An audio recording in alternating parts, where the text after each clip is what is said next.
Wakati Mheshimiwa Rais William Ruto alikuwa hapa mwezi wa Machi, huyu mbunge wenu rafiki yangu Mwalimu Orero alitoa ombi kwa niaba ya wananchi wa Kibra ya kwamba hii Kibra inahitaji taa ya stima, na kwa hakika Mheshimiwa Rais akatoa amri kwa wizara yangu na kwangu, na kwa hivyo hatukusita kama wizara.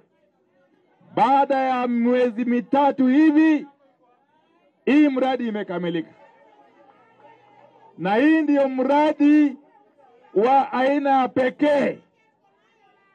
Hii ndio mradi wa aina yake wa kwanza kutekelezwa not only hapa Kibra but indeed the entire Nairobi County. Kwa hivyo wananchi wa Kibra, leo ni siku ya muhimu sana.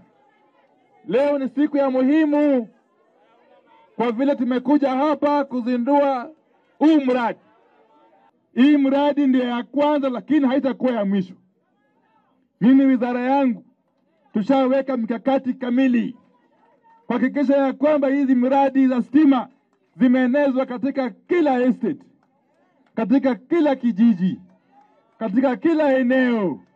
Lakini jambo la muhimu, wananchi watukufu, ninawaomba, ninawasihi sana, mradi aina hii wakati imekuja kwenu lazima muilinde.